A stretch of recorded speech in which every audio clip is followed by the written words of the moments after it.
Assalamualaikum warahmatullahi wabarakatuh.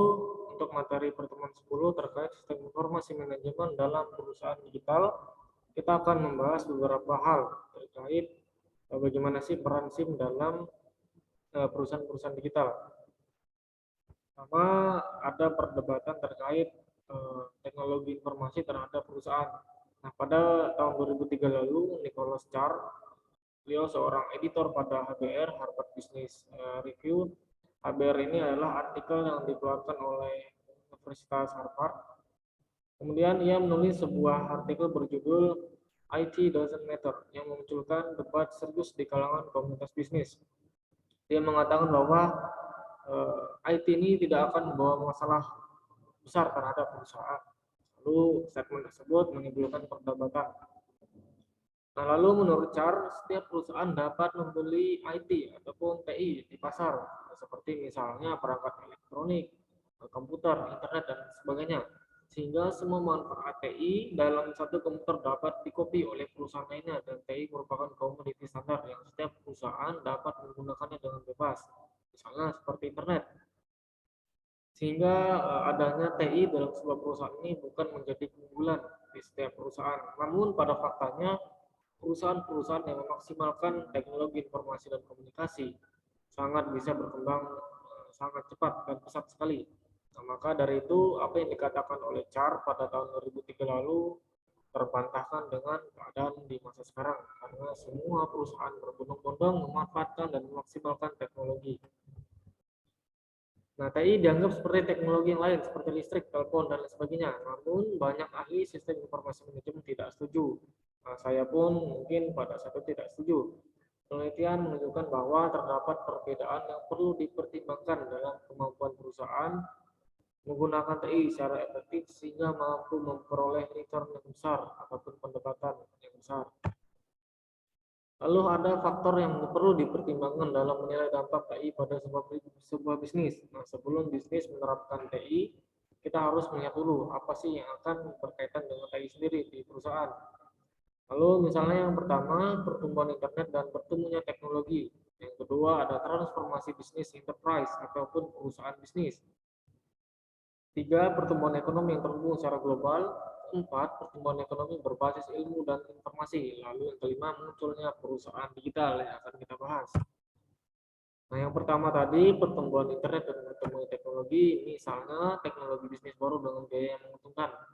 Di bisnis, e-commerce, e-government, di bisnis ataupun e-commerce mungkin sudah sangat familiar bagi kita semua. E-commerce misalnya ada Tokopedia, Shopee, dan lain sebagainya.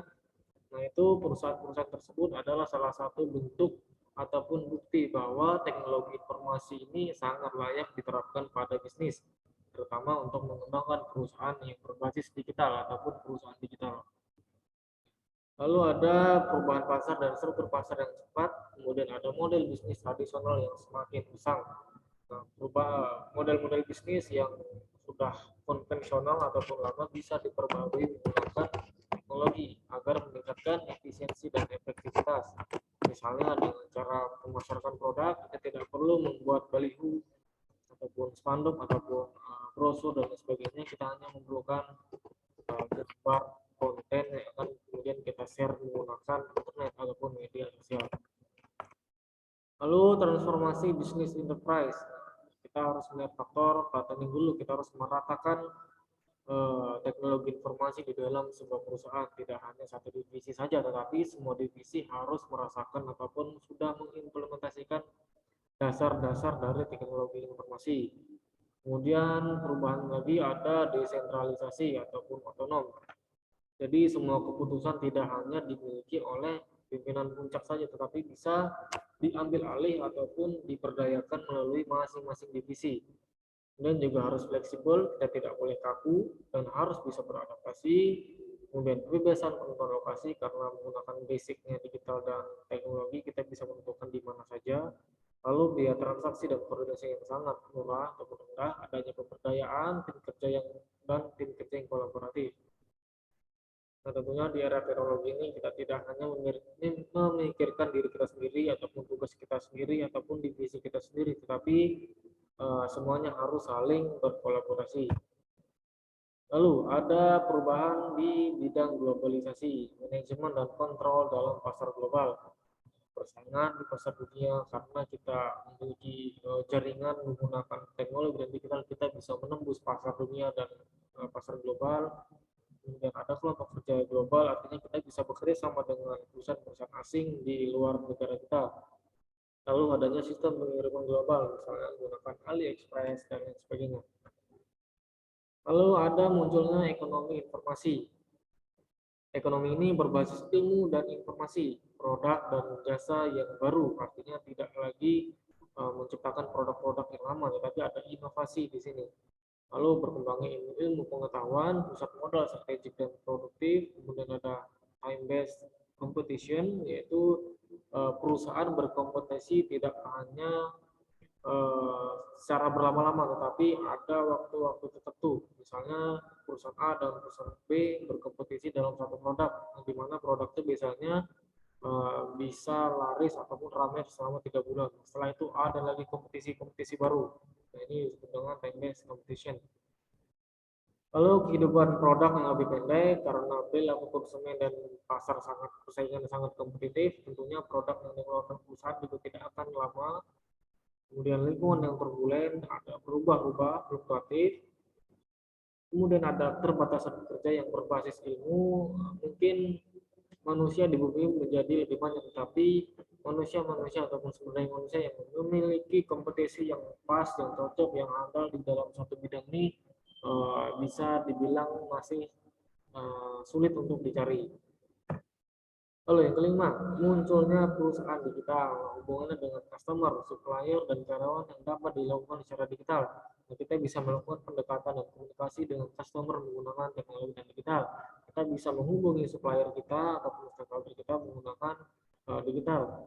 Nah, proses bisnis inti dapat dilakukan dengan jaringan digital. Modal utama perusahaan adalah manajemen digital.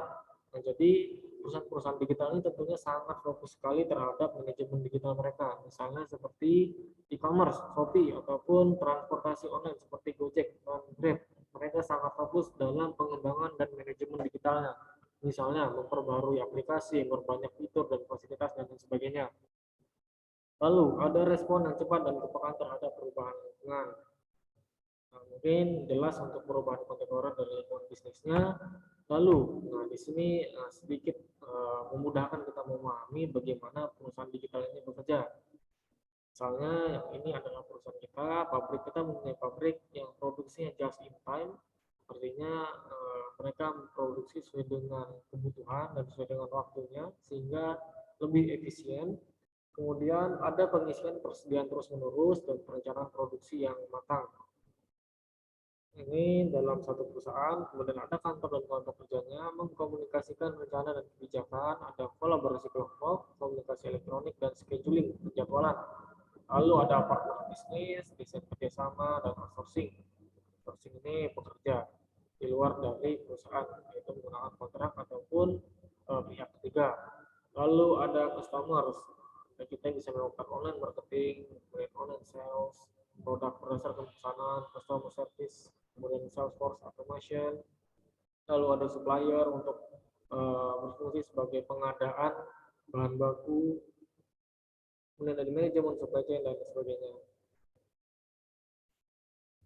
Lalu perusahaan digital sendiri, kita memasuki konsep perusahaan digital, yaitu perusahaan yang semua hubungan bisnis yang signifikan seperti pelanggan, memasok, dan tenaga kerja dapat dimediasi dan dihubungi secara digital.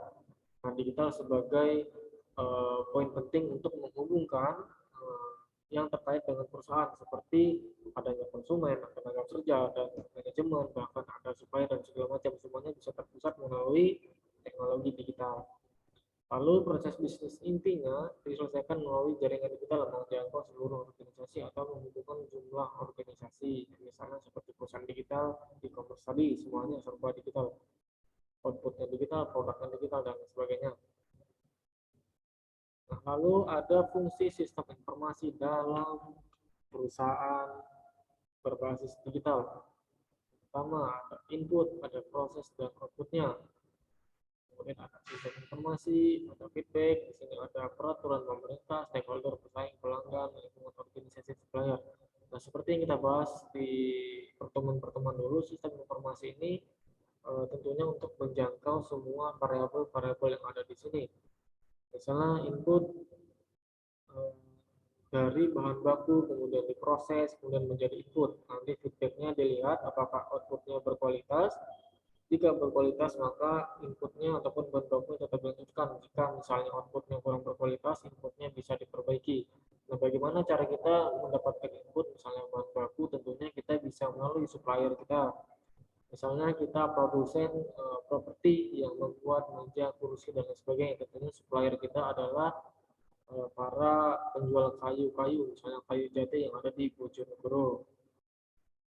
Lalu sistem informasi di sini bekerja di sini, lalu ada lingkungan organisasi, tentunya sudah dimanajemen dengan baik, lalu outputnya adalah pelanggan, karena pelanggan yang akan membeli produknya. Tapi dalam sebuah skema ini tentunya kita harus memperhatikan pesaing kita seperti apa. Kita harus bisa lebih unggul dari pesaing. Kita juga harus kita juga harus memahami kemauan ataupun pemahaman stakeholder kita. Seperti stakeholder ini misalnya pemegang saham, pembeli, pemerintah, dan sebagainya. Berkaitan dengan perusahaan, lalu ada peraturan pemerintah, tentunya sebuah kinerja ataupun proses bisnis dalam perusahaan tentunya harus mengikuti regulasi yang dikeluarkan oleh pemerintah. Nah, lalu dalam sebuah perusahaan tentunya, apalagi perusahaan digital, tentunya sistem informasi ini bekerja sangat besar sekali untuk menggabungkan dan menghubungkan tiga variabel ini. Pertama, organisasi, manajemen, dan teknologi. Organisasi berbicara terkait struktur, sumber daya, proses bisnis, dan lain sebagainya. Kemudian manajemen, bagaimana tantangan bisnis ke depan, persaingan, dan sebagainya. Kemudian teknologi terkait inovasi dan pembaruan. Nah, informasi ini menggabungkan tiga variabel ini untuk membantu perusahaan merumuskan ataupun mencapai tujuan perusahaan. Demikian terkait sistem informasi manajemen dalam perusahaan digital. Jika ada yang ditanyakan, silakan dilempar di kelas, di grup kelas. Untuk pertemuan 10 ini saya akhiri. Wassalamualaikum warahmatullahi wabarakatuh.